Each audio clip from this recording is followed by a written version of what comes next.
अन्यंग एरोवन मन्ना सब भंगा वायो। दोस्तों अब बात करते हैं एपिसोड 7 की। तो जैसा कि मैंने लास्ट एपिसोड में बताया था कि टाले अपनी चाल चलते हुए आन्यो की सिस्टर को मैरिज के लिए मना लेता है, लेकिन राजा इसके लिए तैयार नहीं होते। तो टाले राजा को लालच देता है कि अगर वो अपनी बेटी की शादी से करा देंगे तो वो उनके राज्य में फर्निश लगाने में मदद करेगा। इधर वांग ओके और किम सूरो की केमिस्ट्री आगे बढ़ती है और किम सूरो वांग ओके के पास जाकर खड़ा हो जाता है और कहता है कि मैं कब से तुम्हारे पास खड़ा था लेकिन तुमने नोटिस ही नहीं किया। जिसके बाद सभी मिलकर किम सूरो के राजा बनने के लिए मीटिंग करते हैं, जहां क्योंग भी कहती है कि किम सूरो के राजा बनने के लिए हमें और राज्यों की मदद चाहिए, इसलिए उनके कुछ राज्यों के राजाओं को बुलाया है। तो किम सूरो कहता है कि हमें दूसरे राज्यों के सपोर्ट की जरूरत नहीं है, हमें बस अपने राज्य पर ध्यान देना चाहिए। जिस पर वांग ओके कहती है कि नहीं, ऐसा नहीं है, हमें अपने राज्य पर ध्यान देने के साथ साथ दूसरे राज्य का सपोर्ट भी लेना चाहिए, क्योंकि हमें कभी न कभी किसी न किसी राज्य की जरूरत पड़ सकती है। जिसके बाद किम सूरो के लिए एक महल बनाने की बात होती है, जिसके लिए किम सूरो मना करता है, लेकिन इंडियन प्रिंसेस कहती है कि एक राजा के लिए महल होना बहुत जरूरी है। जिसके बाद वांग ओके अकेले में किम सूरो से कहती है कि कहीं तुम मुझसे नाराज तो नहीं हो। तो किम सूरो कहता है कि नहीं, बल्कि मैं तो सोच रहा था कि तुम कितनी समझदार हो। जिसके बाद दूसरे राज्य से एक राजकुमार और उसके मंत्री गोयांग नेशन पहुंचते हैं, जहां क्योंग भी उनका वेलकम करती है। लेकिन वो राजकुमार जब वांग ओके को देखता है तो वो उसे पसंद करने लगता है। आगे जब वो मिलकर मीटिंग करते हैं तो क्योंग भी सबसे अपने बेटे किम सूरो को मिलवाती है। तो वहाँ वो राजकुमार वांग ओके की तरफ देखकर कहता है कि इस लड़की को मुझे ड्रिंक सर्व करना चाहिए, जिस पर किम सूरो नाराज होता है और क्योंग भी कहती है कि वो लड़की उनकी होने वाली डॉटर इन लॉ है। लेकिन वो राजकुमार नहीं मानता और कहता है कि अब जब उसने ग्लास उठा ही लिया है तो उसे ड्रिंक भी सर्व कर देना चाहिए। तो वांग ओके उस राजकुमार को ड्रिंक सर्व कर रही होती है कि उसी टाइम वो राजकुमार उसका हाथ पकड़ लेता है। तो वो अपना हाथ छुड़ाकर वहाँ से चली जाती है और उस राजकुमार की इस हरकत के लिए किम सूरो उसे एक जोरदार पंच मारता है और उससे कहता है कि आगे से वांग ओके से दूर रहना, वरना मैं तुम्हें मार दूंगा। जिसके बाद मीटिंग में सभी किम सूरो के राजा बनने के लिए सहमत हो जाते हैं, लेकिन उन सबको सिंघवी का डर होता है। इधर सिंघवी जिन्नासी के पास उसकी मदद लेने जाता है, लेकिन जिन्नासी सिंघवी से उसका साथ देने के लिए मना कर देता है। तो वो गुस्से में बड़े मंदिर जाकर उस पवित्र पत्थर को तोड़ देता है, जिसने किम सूरो के राजा बनने की भविष्यवाणी की थी। इधर क्योंग भी किम सूरो के राजा बनने की तैयारी कर रही होती है और उसी टाइम उसे सिंघवी के बारे में पता चलता है कि उसने वो पवित्र पत्थर तोड़ दिया है। तो वो वहाँ जाती है, जहाँ पहले से सिंघवी अपने सैनिकों के साथ उसके आने का इंतजार कर रहा होता है। तो वो क्योंग को किडनैप कर लेता है और किम सूरो के आने का वेट करता है। तो जब किम सूरो वहाँ आता है तो सिंघवी पहले से अपने सैनिकों के साथ तैयार रहता है और किम सूरो से कहता है कि वो आगे बढ़े और अपनी माँ को बचा ले। तो वो सुंदो और द्योक्सुन की नहीं सुनता और अपनी माँ को बचाने के लिए आगे बढ़ता है, लेकिन क्योंग भी किम सूरो की जान बचाने के लिए किम सूरो की तरफ आगे बढ़ती है और सारे तीर अपने ऊपर ले लेती है। और जब ये बात जिन्नासी को पता चलती है तो वो अपनी माँ से मिलने आता है। तो वो जिन्नासी से अपने भाई का साथ देने और किम सूरो से राजा बनकर जिन्नासी का ध्यान रखने की कहते हुए मर जाती है। इधर सिंघवी अपने सैनिकों के साथ एक गुफा में छुप जाता है, क्योंकि द्योक्सुन उसे ढूंढ रहा होता है। इधर सभी मिनिस्टर किम सूरो से राजा बनने की कहते हैं, तो वो कहता है कि वो अभी इस बारे में सोच रहा है। वहीं क्योंग भी को दफनाने का काम चल रहा होता है। तो जैसा कि वहाँ कुप्रथा थी कि राजा या रानी के साथ उसके दास दासियों को मारकर दफनाया जाता था, और ये तो हम शुरुआत से जानते ही हैं कि किम सूरो इन प्रथाओं के विरोध में था, इसलिए वो इन प्रथाओं को करने से मना कर देता है। और इस सेरेमनी के बाद वो वापस घर आता है और रोते हुए वांग ओके से कहता है कि मैं जिसे भी प्रोटेक्ट करने की कोशिश करता हूँ वो मर जाता है और मैं ये सब सहते सहते थक गया हूँ। तो वांग ओके उससे कहती है कि मैं हमेशा तुम्हारे साथ हूँ। वहीं सूरो नेशन से टाले और आन्यो की आंट वहाँ आई होती हैं, जहाँ टाले उससे कहता है कि मैंने इस बात को एक्सेप्ट कर लिया है कि वो भविष्यवाणी तुम्हारे लिए ही हुई है, इसलिए अब वो उसके रास्ते में नहीं आएगा। जिसके बाद जिन्नासी किम सूरो के पास आता है और उससे कहता है कि आखिर तुम राजा बनने के लिए इतना हिचकिचा क्यों रहे हो। तो किम सूरो कहता है, मैं ये सोचकर घबरा जाता हूँ कि राजा बनने के बाद मैं कहीं ये भूल ना जाऊँ कि मैंने शुरुआत कहाँ से की थी। जिसके बाद जिन्नासी किम सूरो से कहता है कि तुम आगे बढ़ो, मैं तुम्हारे साथ हूँ। तो किम सूरो कहता है कि मुझे अभी तुम्हारी जरूरत है, तुम यहीं मेरे पास रह जाओ। वहीं जब से किम सूरो ने फर्निश का काम शुरू किया होता है, तब से आसपास के गांव वालों को उससे परेशानी हो रही होती है। तो वो उन सबके साथ मिलकर उनकी परेशानियों का हल निकाल लेता है और उनके साथ भी मिलकर काम करने को तैयार हो जाता है। तो गांव वाले किम सूरो से खुश हो जाते हैं और उसे अपना राजा मान लेते हैं। जिसके बाद किम सूरो मीटिंग में कहता है कि वो राजा बनने को तैयार है, लेकिन वो गोयांग नेशन का राजा नहीं बनेगा, बल्कि एक न्यू नेशन बनाएगा जिसका नाम गया नेशन रखेगा। ये सुनकर सब खुश होते हैं। साथ ही वो ये भी कहता है कि पॉलिटिकल मैटर्स वो सिर्फ अपने भाई के साथ ही शेयर करेगा। इधर द्योक्सुन को पता चल जाता है कि सिंघवी कहाँ छुपा है, तो वो सिंघवी को पकड़ लेता है। तो मीटिंग में किम सूरो कहता है कि वो सिंघवी को अपनी पर्सनल फीलिंग्स की वजह से सजा नहीं दे सकता, इसलिए सबकी जो राय होगी वो वही करेगा।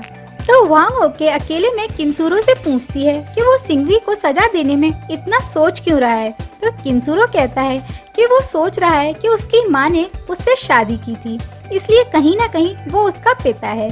तो वांग ओके उससे कहती है कि नहीं, वो एक बुरा आदमी है, उसने सभी को हार्म करने की कोशिश की है, इसलिए उसे सजा मिलनी ही चाहिए। जिसके बाद उसे सजा मिलने ही वाली होती है, लेकिन उससे पहले वो गांव के लोगों से कहता है कि किम सूरो कौन सा अच्छा आदमी है, वो भी तो बाहरी आदमी सुंदो के साथ मिलकर काम कर रहा है और दूसरे देश से आई राजकुमारी को महारानी बनाने जा रहा है, लेकिन उसके बाद भी उसे सजा मिलती है और उसे मार दिया जाता है। और जैसा कि सिंघवी की बातों का असर गांव वालों पर होता है, तो मीटिंग में सभी मिनिस्टर्स अपनी बेटियों को लेकर आते हैं और किम सूरो से कहते हैं कि उन्हें वहीं की राजकुमारी चुननी चाहिए, जिसका वांग ओके को बुरा लगता है। तो सभी के जाने के बाद वांग ओके किम सूरो पर नाराज होती है और वो बात कर ही रहे होते हैं कि उसी टाइम हेड मिनिस्टर अपनी बेटी के साथ वहाँ आ जाते हैं और किम सूरो से कहते हैं कि उसे उनकी बेटी से शादी करनी चाहिए।